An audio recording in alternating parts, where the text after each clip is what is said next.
Hello guys, today we are going to start with the new chapter and the name of the chapter is Expert Detectives. This story is written by Sharda Dwivedi. She was born in 1942. She wrote several books on the history and culture of both Indian and Mumbai. This story is about two little kids, that is Nishad and Maya. Maya was a 10-year-old girl and Nishad was a 7-year-old boy. They are very curious to know about Mr. Nath. Mr. Nath was the peasant of their mother and he was very thin and odd looking man. Now let's begin this story. आज हम कर रहे हैं class 7th honeycomb book से chapter number 6 expert detectives. तो बच्चों, expert का मतलब क्या होता है कि जो बहुत ही पारंगत होता है, माहिर होता है अपनी फील्ड में। और यहाँ पर डिटेक्टिव की बात हो रही है। डिटेक्टिव का मतलब होता है जो किसी चीज़ की छानबीन कर रहा हो, किसी चीज़ को पता करने की कोशिश कर रहा हो, किसी केस को सॉल्व कर रहा हो। ये बड़ा ही मज़ेदार चैप्टर है क्योंकि इस लेसन में जो डिटेक्टिव है वो कोई बड़े इंसान नहीं है, बल्कि आपकी ही उम्र के छोटे बच्चे हैं जो कि किसी एक इंसान की छानबीन कर रहे हैं। तो कौन है वो इंसान और बच्चे, तो चलो समझते हैं इस चैप्टर में। Nishad, a boy of 7 and his 10-year-old sister Maya are very curious about one Mr. Nath. Nishad जो एक 7 साल का लड़का है और उसकी 10 साल की बहन माया, ये दोनों बच्चे बहुत जिज्ञासु है किन्हीं मिस्टर नाथ के बारे में। Nishad also called 7 because his name means the seventh note on the musical scale. Nishad का एक नाम 7 भी है क्योंकि उसके नाम का मतलब होता है हिंदुस्तानी म्यूजिकल स्केल में 7वां स्वर नी, यानी Nishad. Then one day the children's marble rolls into Mr. Nath's room and Nishad gets a chance to see him. Is he a crook on the run? Why is his face badly scarred? Why has he no friends?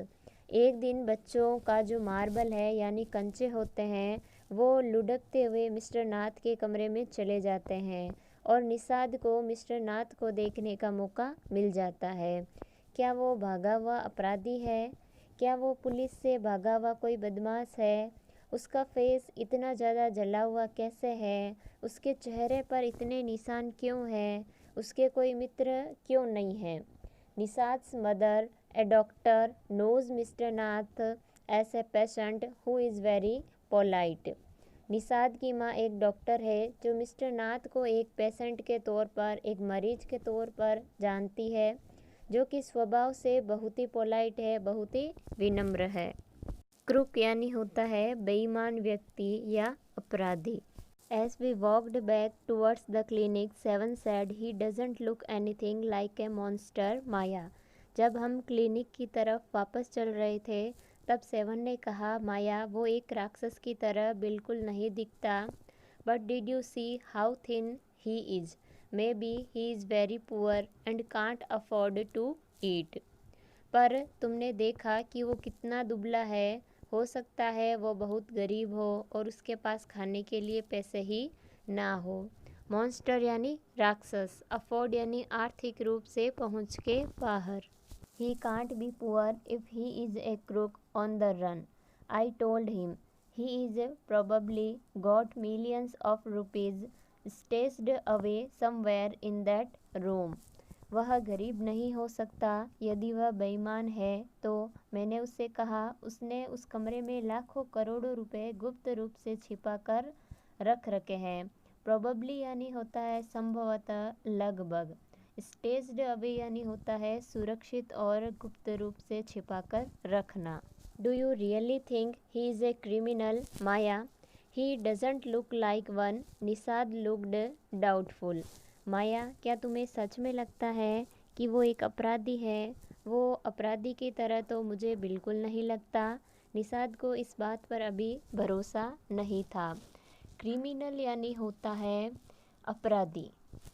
Of course he is 1/7, I said, and he certainly isn't starving. Mr. Mehta told us that Ramesh brings his meals up from the restaurant downstairs. 7, वास्तव में वह वैसा ही लगता है। मैंने कहा, और वह वास्तव में भूखों भी नहीं मर रहा है। श्रीमान मेहता ने हमें यह बताया था कि रमेश नीचे के रेस्टोरेंट से उसका भोजन लेकर आता है। But Maya, mister Mehta told us he doesn't work anywhere, so how can he possibly have money to pay for food, Nishad said.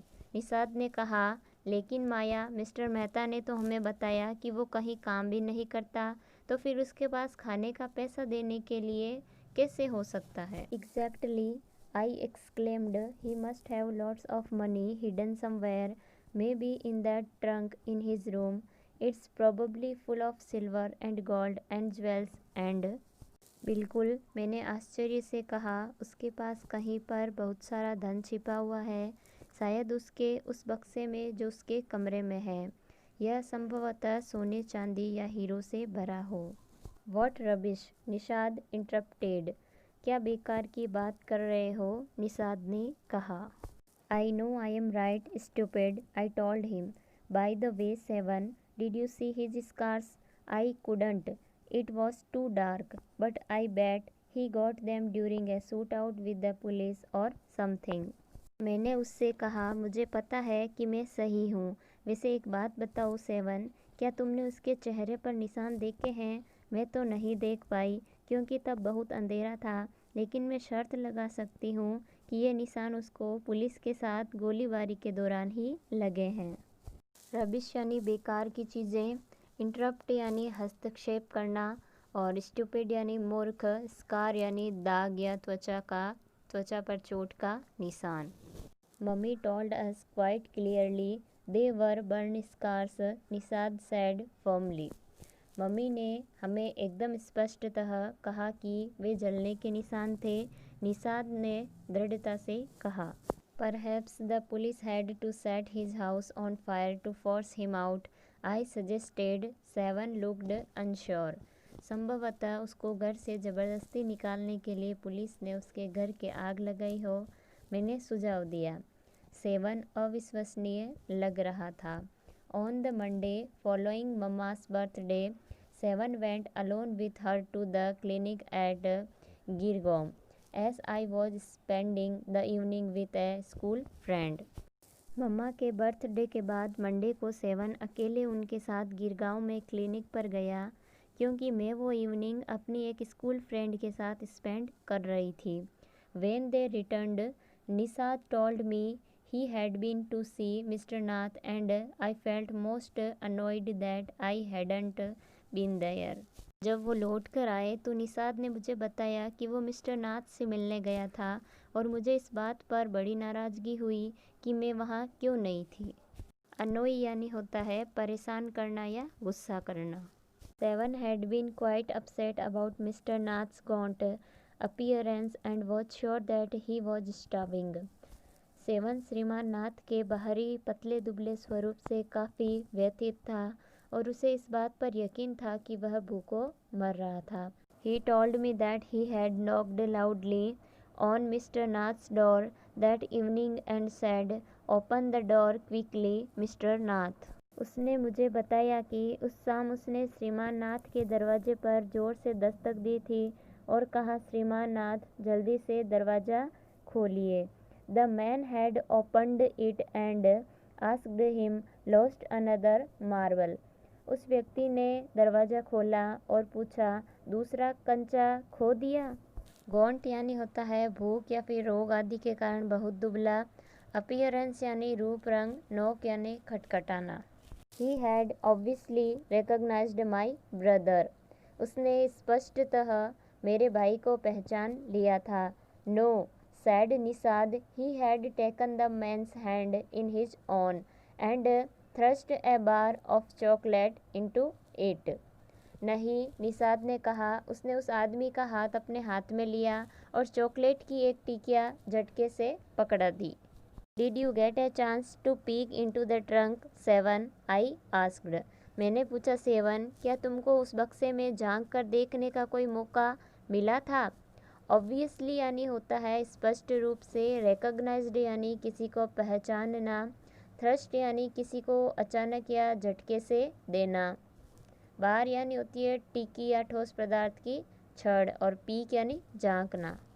Nishad looked disappointed. He didn't even ask me in, he said. Then he smiled. But I did find out something, Maya. I went down to the restaurant where Ramesh works and talked to him. Nishad इस बात पर बड़ा निराश सा दिखाई दिया। उसने कहा, उन्होंने मुझे अंदर आने के लिए ही नहीं कहा।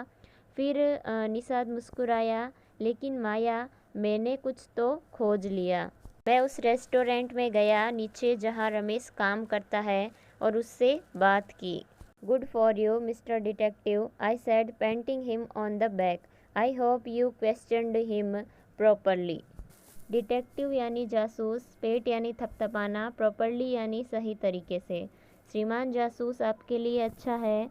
मैंने उसकी पीठ को थपथपाते हुए कहा, मैं उम्मीद करती हूँ कि आपने उससे उचित तरीके से प्रश्न पूछे होंगे। Seven looked pleased. Ramesh told me that he takes 2 meals for mister Nath every morning and evening and 2 cups of tea. Seven Maya की तारीफ से बड़ा खुश नजर आया। रमेश ने बताया कि वो मिस्टर नाथ के लिए हर सुबह और शाम 2 बार खाना ले जाता है और 2 कप चाय, 1 in the morning and 1 in the afternoon. Ramesh says he is not very particular about what he eats. It is always the same food, 2 chapatis, some dal and a vegetable. Mr. Nath pays cash and tips well. 1 cup सुबह और 1 cup दोपहर के बाद। रमेश कहता है कि mister नाथ खाने के बारे में बिल्कुल भी पर्टिकुलर नहीं है। खाने के बारे में कोई ख़ास चॉइस नहीं है। वो हर बार एक ही तरीके का खाना खाते हैं, 2 रोटियां, थोड़ी दाल और 1 सब्जी। मिस्टर नाथ कैश पेमेंट करते हैं और अच्छी टिप भी देते हैं। Ramesh told me something very strange, Maya, 7 added. Almost every Sunday he carries 2 lunches to Mr. Nath's room and the same man is with him each time. He is tall, fair, stout and wears spectacles. माया, रमेश ने मुझे कुछ अद्भुत बात भी कही। Seven ने इस बात को आगे बढ़ाते हुए कहा, लगभग प्रत्येक रविवार को वह श्रीमान नाथ के कक्ष में 2 भोजन की थालियाँ लेकर जाता है और वही आदमी हर बार उसके साथ होता है। वह मोटा और मजबूत, सुंदर और लंबा व्यक्ति है, आंखों पर चश्मा लगाता है। Ramesh says his visitor talks a lot, unlike Mr. Nath who hardly speaks. Ramesh कहता है कि उससे मिलने आने वाला बहुत बातें करता है, श्रीमान नाथ से एकदम अलग जो कि कम बोलते हैं। स्पेक्टकल यानी चश्मा और विजिटर यानी आगंतुक। Well done Nishad, I told him, now that we have made some progress with our inquiries, we will have to sort out all the facts like expert detectives so that we can trap the crook. Nishad, बहुत बढ़िया, मैंने उससे कहा। अब जब हमने कुछ progress कर ली है अपने इन्वेस्टिगेशन में, तो हमें अपने शॉर्ट आउट करना होगा, यानी कि हमें अलग अलग करना होगा सारे तथ्यों को, बिल्कुल एक्सपर्ट डिटेक्टिव्स की तरह, ताकि हम उस बदमाश को जाल में फंसा पाए या पकड़ पाएँ। शॉर्ट आउट यानी किसी समस्या का हल ढूंढना, किसी को व्यवस्थित करना। ट्रैप यानी जाल में फांसना। क्रूक यानी अपराधी। How you do go on, Maya, 7 side. How can you possibly imagine he is A crook, he looks so ordinary. 7 ने एक आह भरकर कहा, माया, आप कैसे आगे बढ़ोगे? आप संभवतः यह कैसे कल्पना कर सकती हो कि वह बदमाश है? वह बहुत साधारण दिखता है। Criminals can look quite ordinary, smarty, I retorted. Did you see the picture of the Hyderabadi house breaker in the papers yesterday. चतुर बालक, अपराधी साधारण लग सकते हैं। मैंने त्वरित उत्तर दिया, क्या आपने उस हैदराबादी सेंधमार की तस्वीर देखी थी जो कल के अखबार में थी? He looked like any man on the street. Nishad looked doubtful. वह गली के किसी साधारण आदमी की तरह दिखाई देता है, निषाद ने संदेह से कहा। स्मार्ट यानी आकर्षक। रिटोर्ट यानी त्वरित या खिज भरा उत्तर। The monsoons broke the next day. Dark clouds accompanied by blinding flashes of lightning and roaring rolls of thunder burst with all their fury, flooding the streets with a heavy downpour.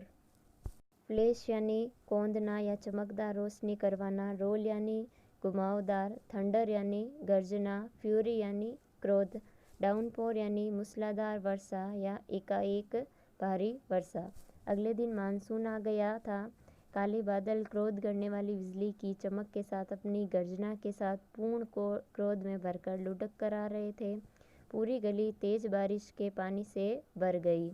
School was to have reopened after the summer holidays, but no traffic could move through the flooded roads and there was an unexpected holiday. गर्मी की छुट्टियों के बाद विद्यालयों को वापस खुलना था, मगर पानी से भरी सड़क पर कोई भी वाहन नहीं चल सकता था और वहाँ बिना उम्मीद की छुट्टी हो गई थी। I thought I would spend the time usefully. I sat at my desk in our bedroom with a sheet of paper before me. मैंने सोचा कि मैं इस समय को उपयोगी तरीके से इस्तेमाल करूंगी। मैं अपनी डेस्क पर बैठ गई हमारे शयन कक्ष में और मेरे सामने कागज़ का एक टुकड़ा रखा था।